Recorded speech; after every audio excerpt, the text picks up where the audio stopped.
آج جو واقعہ میں آپ کی خدمت میں پیش کرنے جا رہا ہوں وہ 3 دوستوں کا ہے۔ یہ واقعہ علی، انور اور منور کا ہے۔ تینوں گہرے دوست تھے اور اپنے اپنے کام میں مصروف تھے۔ ان کو جب کبھی وقت ملتا تو اکٹھے ہوتے اور ایک دوسرے کے ساتھ گپ شپ لگاتے اور خوب لطف اندوز ہوتے تھے۔ تینوں دوست اکثر ہوٹل پر کھانا کھانے جاتے اور رات گئے تک ہوٹل میں بیٹھے رہتے اور باتیں کرتے رہتے۔ انہوں نے میٹرک ایک ہی اسکول سے کیا تھا اور پھر آگے ایک ہی کالج اور یونیورسٹی سے پڑھائی کی تھی۔ تینوں دوست اپنی پڑھائی مکمل کرنے کے بعد اپنی اپنی زندگی میں مصروف ہو گئے تھے۔ جب کبھی ان کو وقت ملتا تو بجائے اس کے کہ وہ کہیں اور وقت ضائع کریں، وہ اکٹھے ہوتے اور خوب گپ لگاتے تھے اور لطف اندوز ہوتے۔ تینوں میں سے علی ایک ایسا لڑکا تھا جس کے ساتھ اکثر مافوق الفطرت واقعات ہوتے تھے جن کو دیکھ کر عقل دنگ رہ جاتی تھی۔ علی کی حالت بعض اوقات عجیب ہو جاتی۔ اس کی حالت اتنی خراب ہو جاتی تھی کہ اسے دیکھ کر خوف آنے لگتا۔ علی ایک اچھا اور مخلص لڑکا تھا۔ اس کے والدین نے اسے کسی عامل کو بھی چیک کرایا تھا اور اس عامل نے کہا تھا کہ علی کے ساتھ ایک جن ہے جو اسے تکلیف دینے پر مأمور ہے۔ علی جب یونیورسٹی میں پڑھتا تھا تو اس کی حالت اچانک خراب ہو جایا کرتی تھی۔ وہ بہت لائق لڑکا تھا اور پڑھائی میں ہمیشہ اس کے نمبر اچھے آتے تھے، اور جس عامل کو اس کے والدین نے چیک کرایا تھا اس نے کہا تھا کہ وہ جن اس کو تکلیف دینے پر مأمور ہے، اس لیے اس کی حالت عجیب ہو جاتی ہے اور کسی نے علی پر جادو کرایا ہے اور وہ نہیں چاہتا کہ علی پڑھائی میں اچھا ہو اور ترقی کرے۔ اس عامل نے علی کا روحانی علاج بھی کیا تھا جو کہ ابھی تک جاری تھا، اور اسی علاج کا نتیجہ تھا کہ علی کی حالت کافی بہتر ہو گئی تھی۔ پہلے تو روزانہ ہی اس کی طبیعت خراب ہو جاتی تھی، لیکن اب کبھی کبھی اس کو پتہ ہی نہیں چلتا تھا اور بیٹھے اسے دورہ پڑتا تھا اور بے ہوش ہو جاتا تھا۔ اس کی آنکھیں اس دوران لال سرخ ہو جاتی تھیں اور ہاتھ پاؤں کانپنے لگتے تھے اور اس کو دیکھ کر خوف آنے لگتا تھا۔ ایک دفعہ تو اس کی حالت ہوٹل میں کھانا کھانے کے دوران ایسی ہو گئی اور ہمیں سمجھ ہی نہ آئے کہ ہم کیا کریں۔ پاس لوگ جو بیٹھے ہوئے تھے علی کی حالت دیکھ کر خوفزدہ ہو گئے اور ہم نے علی پر اس حالت میں بڑی مشکل سے قابو پایا۔ جب علی کی حالت غیر ہوتی تو اس کو قابو کرنا بہت مشکل ہوتا تھا۔ ایک دفعہ علی، منور اور انور تینوں ایک ہوٹل میں بیٹھے تھے اور گپ لگا رہے تھے کہ انہوں نے مری جانے کا پروگرام بنایا۔ انہوں نے پروگرام بنایا کہ وہ تینوں مارچ کے آخر میں مری جائیں گے۔ مارچ کے آخر میں انہوں نے مری جانے کا پروگرام اس لیے بنایا تھا کیونکہ مارچ کے مہینے میں مری میں برف باری کم ہو جاتی ہے اور سڑکیں بھی برف باری کی وجہ سے بلاک نہیں ہوتی۔ ہم تینوں اس دن کا بے چینی سے انتظار کرنے لگے جب ہم نے مری جانا تھا۔ منور کی اپنی کار تھی جس پر ہم نے جانا تھا۔ آخر وہ دن آ ہی گیا جس دن ہم نے مری کے لیے روانہ ہونا تھا۔ منور اپنی کار لے آیا اور ہم تینوں اکٹھے ہو گئے۔ ہم نے ساری تیاری مکمل کر لی اور صبح 8 بجے مری کی طرف روانہ ہوئے۔ ہم نے صبح کا ناشتہ دینا شاہ کے قریب واقع ایک ہوٹل جس کا نام شماری ہوٹل تھا سے کیا۔ ناشتہ بہت لذیذ تھا اور ہمیں بہت مزہ آیا۔ ہمارا مری تک کا سفر بہت پرجوش گزرا اور ہم بہت لطف اندوز ہوئے۔ ہم تینوں نے اپنے کالج اور یونیورسٹی کے دنوں کی یاد کو تازہ کیا۔ انسان سب کچھ بھول سکتا ہے، لیکن اس کی زندگی میں اس کے کالج اور یونیورسٹی کے دن اس کے لیے بہت قیمتی اثاثہ ہوتے ہیں جن کو وہ ساری زندگی سنبھال کر رکھتا ہے، اور جب بھی ان حسین یادوں کی طرف اس کی نظر پڑتی ہے تو اس کی آنکھوں میں آنسو آ جاتے ہیں۔ ہماری بھی کچھ یادیں ایسی تھیں جن کو یاد کر کے ہماری آنکھوں میں آنسو آ گئے۔ خیر، گزرے وقت کو کون واپس لا سکتا ہے؟ اس کو تو صرف یاد ہی کیا جا سکتا ہے۔ ہم مری تقریباً 4 گھنٹوں میں پہنچے۔ ہم نے وہاں پہنچ کر سب سے پہلا کام جو کیا وہ کسی ہوٹل میں ٹھہرنے کے لیے کمرے کی تلاش تھا۔ ہم نے سب ہوٹلوں میں پتہ کیا لیکن کسی ہوٹل میں ہمیں خالی کمرہ نہ ملا۔ اگر ہمیں مری میں کسی ہوٹل میں کمرہ نہ ملتا تو پھر ہمیں راولپنڈی کسی ہوٹل میں کمرہ لینا پڑنا تھا اور وہاں ٹھہرنا پڑ جانا تھا اور وہاں سے سفر کر کے پھر مری آنا پڑنا تھا۔ خیر، ہمیں کسی نے ایک ہوٹل کا بتایا کہ اس میں کمرہ خالی ہوگا۔ ہم اس ہوٹل میں گئے تو اس میں ایک کمرہ خالی تھا۔ ہم نے اللہ کا شکر ادا کیا کہ ہمیں مری میں ہی ہوٹل مل گیا ہے۔ ہم نے کار میں سے اپنا سامان نکال کر کمرے میں رکھا۔ مری پہنچ کر ہوٹل میں کمرہ تلاش کرتے کرتے تو ہمیں اتنی تھکاوٹ ہو گئی تھی کہ جیسے ہی ہمیں کمرہ ملا تو ہم اپنے اپنے بیڈ پر لیٹ گئے اور ہمیں نیند آ گئی۔ پہلے دن تو ہم کہیں باہر گھومنے نہ جا سکے۔ اس دن ہم نے اپنی تھکاوٹ ہی دور کی۔ ہم تھوڑا سونے کے بعد اٹھے اور کھانا کھایا اور تھوڑی دیر ٹی وی دیکھا اور رات کو پھر سو گئے۔ اگلے دن صبح ناشتہ کرنے کے بعد تقریباً 12 بجے کے قریب ہم تینوں ہوٹل سے باہر نکلے۔ باتیں کرتے کرتے ہم تھوڑی دور چلے گئے اور قدرتی مناظر سے لطف اندوز ہوئے۔ پھر دوپہر کے قریب ہم ہوٹل میں واپس آ گئے۔ ہم اپنے ساتھ ایک کیمرہ بھی لے کر گئے تھے تاکہ قدرت کی حسین اور دلکش مناظر کی تصاویر لی جا سکیں۔ ہم نے کئی جگہوں کی تصاویر لیں۔ واپسی پر علی کی طبیعت خراب ہونے لگی اور اس کی آنکھیں لال سرخ ہو گئیں۔ ہم اسے بلاتے رہے کہ کیا ہوا، لیکن وہ تو کوئی لفظ بول ہی نہیں رہا تھا۔ ہمیں تو علی کی ایسی حالت دیکھ کر خوف آ رہا تھا۔ اس کے ہاتھ پاؤں الٹے ہو گئے اور آنکھیں بھی الٹی ہو گئیں۔ ہم تو علی کی ایسی حالت دیکھ کر بہت پریشان ہو گئے تھے۔ علی سے خود چلا نہیں جا رہا تھا۔ ہم نے علی کو اٹھایا اور کمرے تک لے کر آئے۔ ہم نے سنا تو تھا کہ علی کی حالت خراب ہو جاتی ہے، لیکن دیکھا کبھی نہیں تھا۔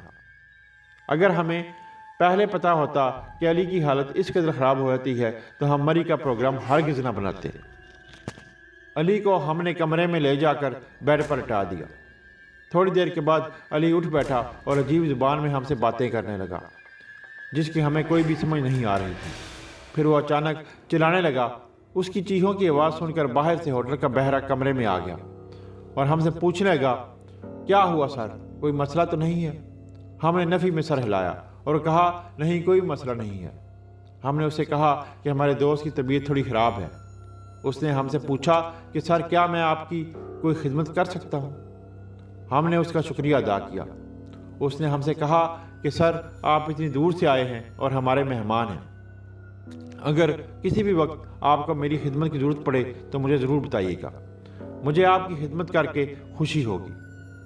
ہم اس بہرے کا ہلاک دیکھ کر بہت متاثر ہوئے۔ ہم نے کہا کہ اگر کوئی مسئلہ ہوا تو ہم آپ کی مدد ضرور لیں گے۔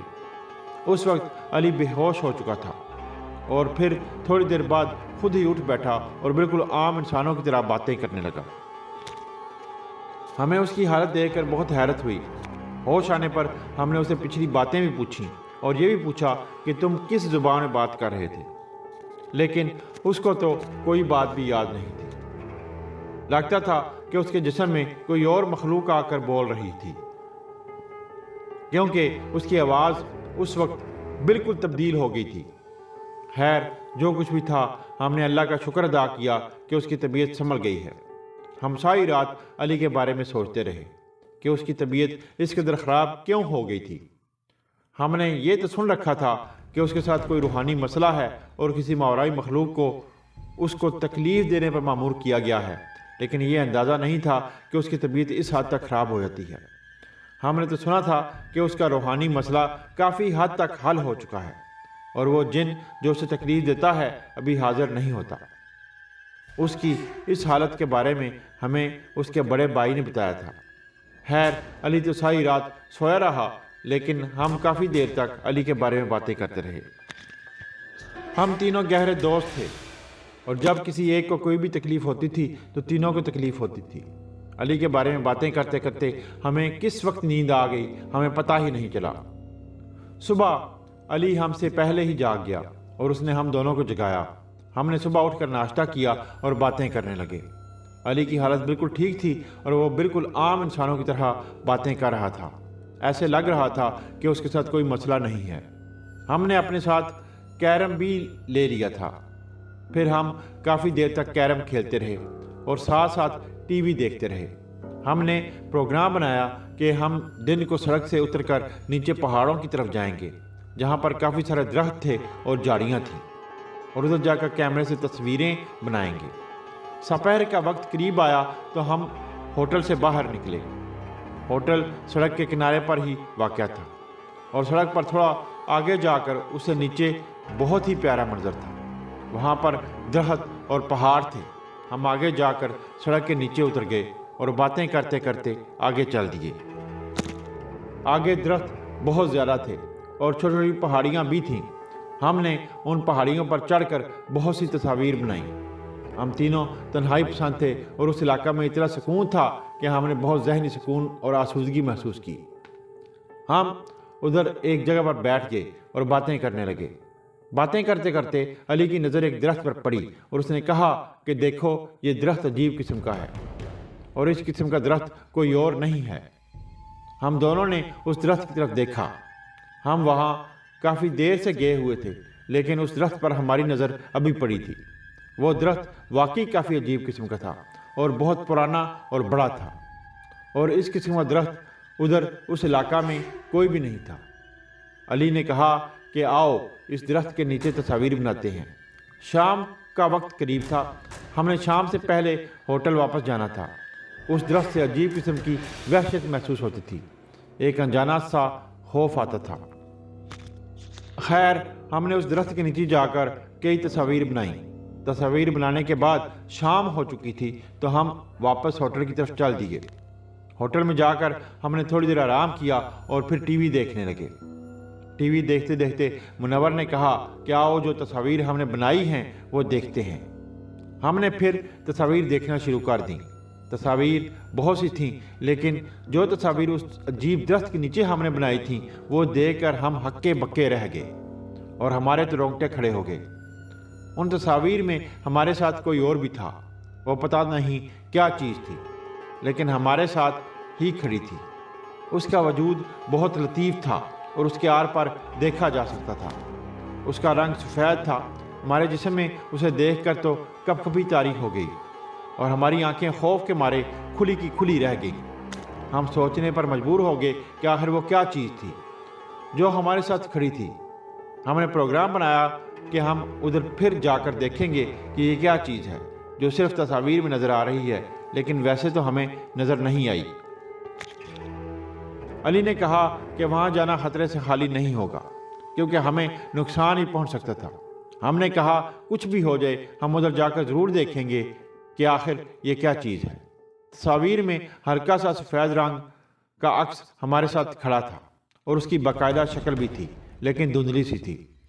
وہ جو کوئی بھی چیز تھی بہت عجیب تھی۔ اس نے تو ہمیں تجسس میں مبتلا کر دیا تھا۔ ہم نے تصاویر ایک طرف رکھ دیں اور آپس میں گپ لگانے لگے۔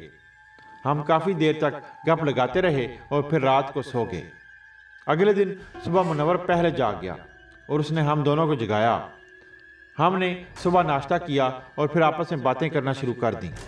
علی نے تصویروں کا تذکرہ چھیڑ دیا اور ہم نے پھر تصویریں دیکھنا شروع کر دی۔ ہمیں پھر وہ سفید رنگ والی عجیب مخلوق کو دیکھ کر خوف آنے لگا۔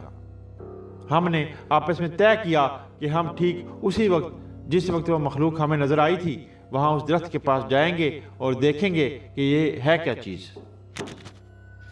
یہ ہمارا ایک بے وقوفانہ فیصلہ تھا۔ خیر، شام ہونے سے تھوڑا پہلے ہم اسی درخت کی طرف چل دیے جس کے قریب ہمیں وہ سفید مخلوق نظر آئی تھی۔ ہم اس درخت کے پاس پہنچ گئے اور آگے پیچھے دیکھا، ادھر کوئی بھی نہیں تھا۔ ہم نے درخت پر بھی دیکھا لیکن ادھر تو کوئی زیرو بھی نہیں تھی۔ پھر ہم نے کیمرہ میں سے دیکھا لیکن ادھر کوئی چیز نظر نہیں آئی۔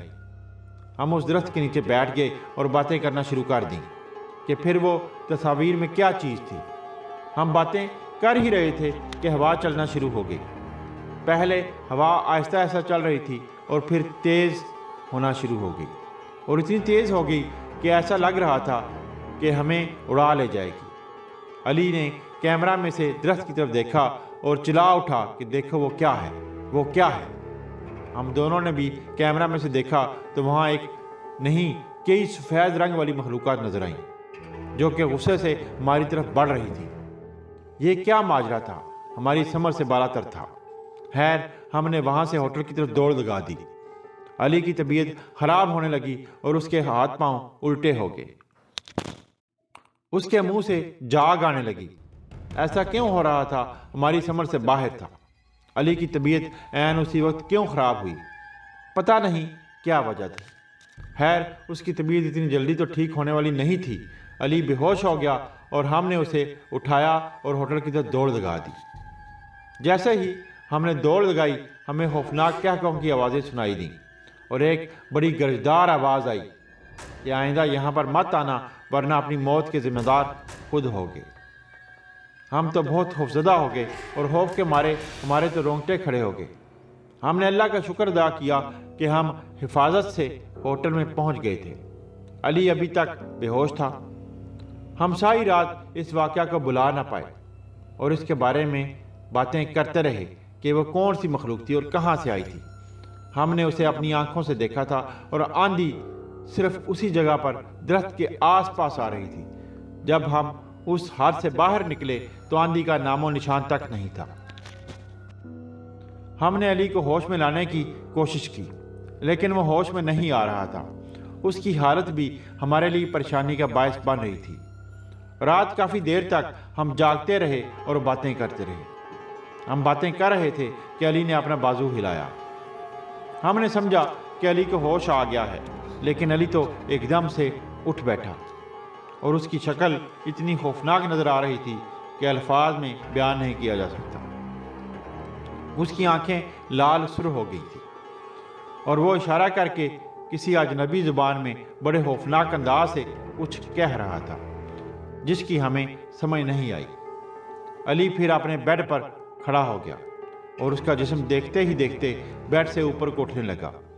وہ فضا میں معلق ہو گیا اور بہت غصے سے کچھ الفاظ کسی انجان زبان میں دہرا رہا تھا لیکن اس کی ہمیں بالکل سمجھ نہیں آ رہی تھی۔ بڑا عجیب ماجرا تھا۔ ہم سمجھ نہیں پا رہے تھے کہ آخر ہمارے ساتھ یہ کیا ہو رہا تھا۔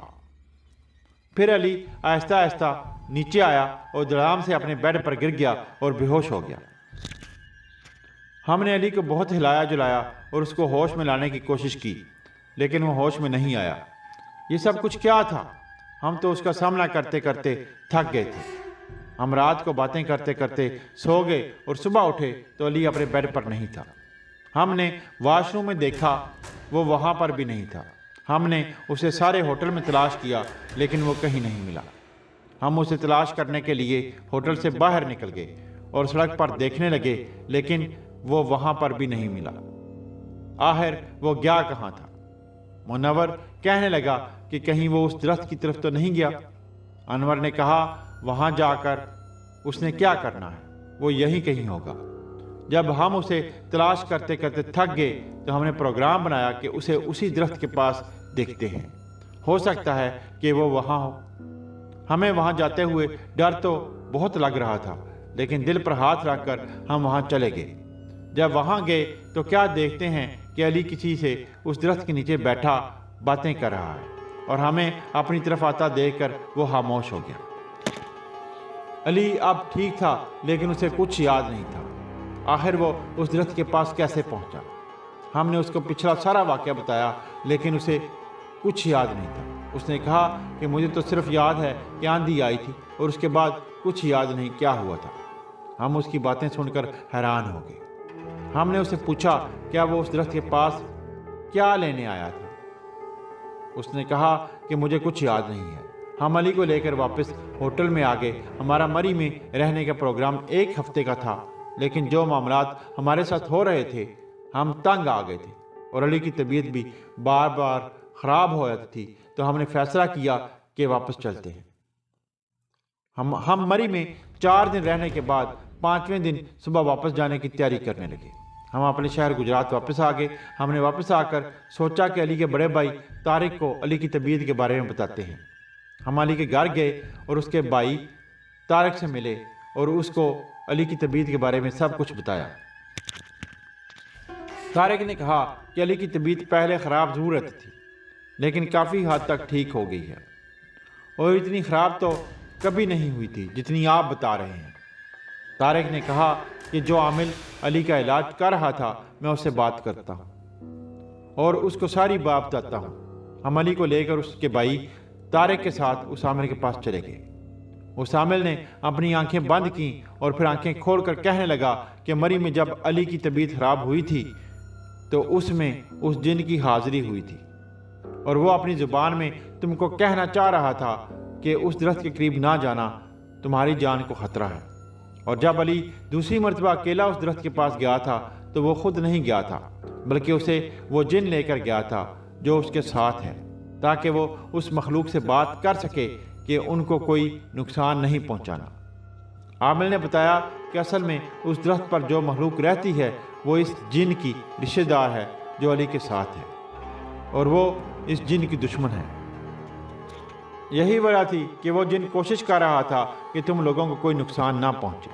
ہم اس عامل کی باتیں سن کر ہکے بکے رہ گئے۔ علی کے بھائی طارق نے عامل سے کہا کہ وہ تو سب ٹھیک ہے، اب علی کی جان اس جن سے کیسے چھوٹے گی؟ عامل نے کہا کہ وہ جن اب علی کو نقصان نہیں پہنچاتا، کیونکہ جادو کا اثر ختم ہو گیا ہے۔ اب تو وہ علی کے ساتھ اس لیے ہے کیونکہ علی سے اس کو لگاؤ ہو گیا ہے، اور علی کے ہر معاملے میں وہ اس کی مدد بھی کرتا ہے۔ عامل نے کہا کہ اس جن کو بگانے کی کوئی ضرورت نہیں ہے، کیونکہ وہ تو علی کی مدد کرتا ہے۔ پہلے وہ اس لیے تکلیف دیتا تھا کیونکہ اس کو جس جادوگر نے علی کو تکلیف دینے کے لیے بھیجا تھا اس کی قید میں تھا، لیکن اب وہ اس کی قید سے آزاد ہے۔ عامل نے کہا کہ وہ جن اب علی کو کوئی تکلیف نہیں دے گا۔ ہم نے اللہ کا شکر ادا کیا کہ مری میں اس مخلوق سے ہماری جان بچ گئی۔ علی کے ساتھ وہ جن آج بھی ہے۔ علی میں اب تو وہ جن حاضر بھی ہوتا ہے اور کئی لوگوں کے مسائل بھی حل کرتا ہے۔ اس نے ایک مخصوص دن اتوار کا روحانی علاج کے لیے رکھا ہے، اور اس کے پاس دور دور سے لوگ اپنے مسائل لے کر آتے ہیں اور ان کے مسائل حل بھی ہوتے ہیں۔